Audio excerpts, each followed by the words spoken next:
Thank you. My name is Darby. Earth First Journal, which is a radical leftist magazine that advocates for eco-terrorists. They're the people who burn things down because they disagree with you. They're very prominent on the far left, and they recently put a call out for somebody to attack me and either tar and feather me or land a pie in my face. And they'll give them a free subscription for a year, so if I look a little nervous, I'm kind of looking for pies. Yeah, none of y'all look like I would do that to me, so I'm not too worried about it here. But you know, I've been traveling a lot and talking and sharing my story, and usually I'm given about 30 minutes to do so, and so I always have to figure out what I'm going to include and not include, because the stories, it's one that, you know, I was someone who was very young, and I had a lot of problems as a teenager, which are pretty common these days in my generation. I'm 35 now. And I left that time in my life with a profound disdain for bullies and for people who abuse their power. And so there's a common narrative that I fell into that still exists today, and that narrative is that if you want to help rich white people who don't care about others, you vote right. And if you want to help people, you vote left. That's the common narrative in our society. And anyone who doesn't vote left is a racist, selfish, doesn't care. And I fell into that narrative very strongly. And I approached it with a fervor that was, it wasn't too common amongst the people around me. I really did go after things that I thought were unfair. And then one day I learned that I could get 100 people to go at it with me and do a better job. I could organize, and I learned how to organize. I started learning.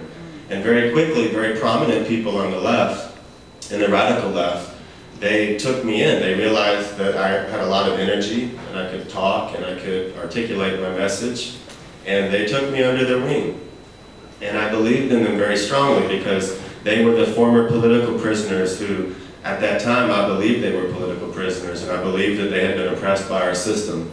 And I believed at that time, the common leftist narrative, there's a book named A People's History of the United States by a man named Howard Zinn. Has anyone in here ever heard of that? A few of you have. And it's a very common indoctrinating tool that people with left of center perspectives use to teach young people. And when you read that, and you read that account of American history, you begin to feel that the worst thing in this planet is the American system. And I felt that way at one time in my life. I very much did. I had a good heart, but I really felt that way. And so, naturally, I ended up with some very prominent people. People like Medea Benjamin and other people from Code Pink, and other former Black Panther Party members.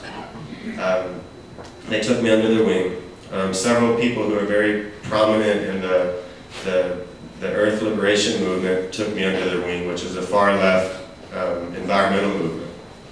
And for years I did my best to defend the rights of people in the way I thought was best, and I worked to make sure that the evil American empire wasn't successful. And that's what I did. I never used violence. I never broke the law in any significant way doing so. But that's not because there's a lack of times that some of those leaders tried to get me to. Because like a radical mullah, that's what they do, is they come up with these plans and strategies and ideas, and it's always the younger 20-year-old ideological folks who, you know, the idealistic folks who do the crimes and then go to jail for it. All the while the people in the leadership never get in trouble. You know, something Jason just talked about, or that Slade talked about, was that this characteristic of putting children in front of doors. And how many of you saw the video from Orlando last weekend, I believe, where the women came in and they tried to like interfere with the rights of Joe Arpaio to speak, and we threw them out. And people, have any of you seen that video in here? No. A few of you have. A few of you have. Well, it's called Tea Party Fights Back. I suggest you look at it. Kind of interesting. But that's this tendency, you know. You see, they use children in front of themselves to shield themselves. They send women in to do work where they know there's going to be a physical confrontation. And then they have the media headlines, look, the Tea Party attacks women. And then, and all the while they do things like have the older leaders who come up with these plans and ideas, yet it's the young people who go in and get in trouble, and the older people never suffer the consequences. And who does that remind you of? It reminds me of Hamas. It reminds me of like the Palestinian struggle to get rid of Israel. And, but at the time I didn't see that. And so I was put in a position that most people on the left are not put into. In the immediate aftermath of Hurricane Katrina, I showed up on the third day in New Orleans.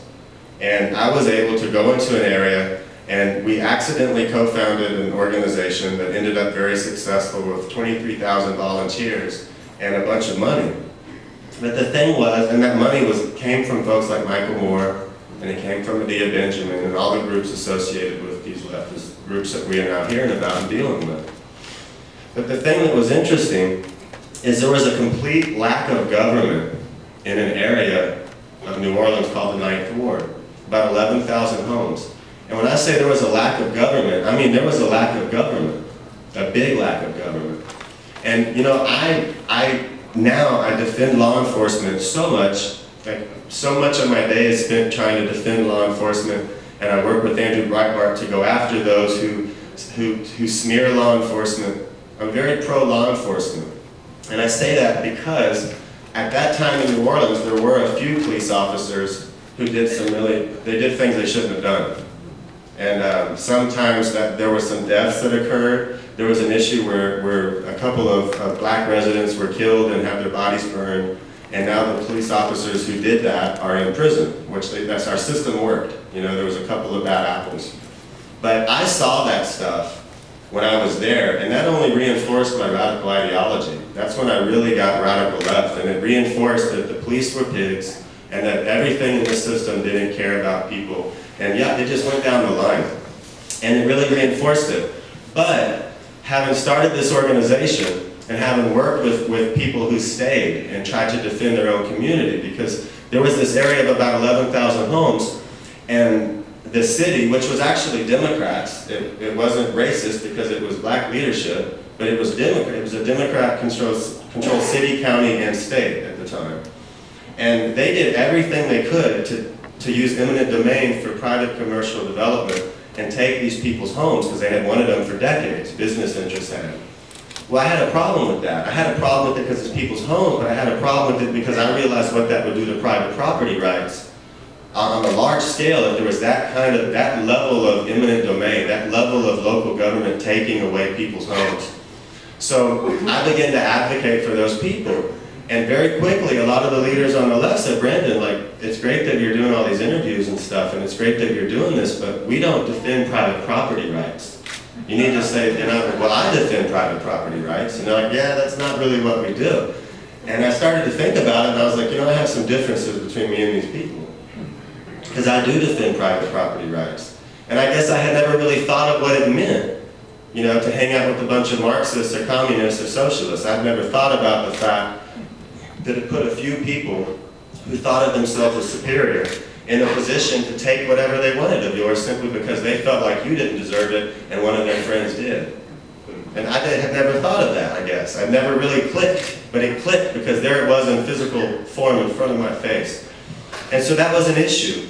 And then some of the issues that started to happen where I was there, I was working with black pastors and different folks, and I said, you know what, in these communities, it's the churches are the hubs of the communities. So if we're going to do anything, we need to build the churches back up. We need to restore the churches so people can come back. And they said, well, wait a minute, we don't work with religious institutions. And I was like, well, why not? And they said, well, they're patriarchal. And I'm like, what? They're patriarchal. I was like, okay, I get it. And I said, well, I do work with religious institutions, you know? And so we started to have these problems. And then, several months later, Acorn, which is where its headquarters were, they come back in the scene, and they were very prominent in New Orleans because that's where they started. And they come back in the scene, and they said, well, listen, Brandon, from now on, your organization is going to work under our organization. So you're going to raise money for us, and we're going to decide who gets it. And I said, well, here's the problem. I'm just going to be real honest with you. You really didn't do anything good before the storm. There's some good stuff you did. But you really didn't. You know, like a year ago when Hurricane Ivan almost hit, and the day before it hit, it turned the other direction, and we all realized there would have been 10,000 dead people. What did you do for your people then? What did you do? Nothing.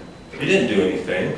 So most of the people in the black community don't see you as their leader. The only people who see you as a leader are like white liberals and white academics who are mostly socialists, you know, and they simply give you resources in order to continue to get the black vote. And I'm not going to like help you. I don't care. And they said, we're going to make it out that you're a white supremacist organization. And I said, a white supremacist, and they tried. And I said, you know, that's funny, man. I just spent the last 6 months living on a plywood floor to fight for the rights of residents with a bunch of other people. It wasn't just me. And I just did that, and somehow I'm a white supremacist now. You know, simply because I don't submit to your style of leadership, the approved style of leadership. So I started to have a lot of issues with the left and the ideologies in the left. But most people on the left and most liberals, they never get to have the experiences I had. You know, we had a kitchen, and the kitchen, so many residents at that time, that they were kind of dependent on the kitchen while they got their homes in order, you know? And so the people who took over the kitchen, they didn't do it and tell me like, hey, we're vegans, which means they don't eat meat or dairy. They didn't tell me that. They just get in a position of leadership in the kitchen, and then they throw a strike, just like a union, right? And they said, well, we're not going to serve meat. I said, what do you mean you're not going to serve meat? The people here eat meat. And they said, well, it's oppression. We're not going to serve oppression. And I said, well, wait a minute, man. You know, like, the people here eat meat. So, okay, so you basically, you just came from Berkeley, right? From UC Berkeley. And from the halls of whatever university you've been reading in. You show up here 2 weeks ago, trick me, get in a position of leadership that's vital for this organization. And now, you're basically using the black residents of New Orleans as your lab rats for whatever philosophical experience you've been learning about. And I said, you know, I don't agree with that. So I started to have issues with that. And how many of you watched the videos of Occupy Wall Street? Any of them? Any of you seen Uptwinkles? Do Uptwinkles if you know what that is. A couple of you do. Yeah. That's when they agree. They talk in consensus. They make decisions by consensus.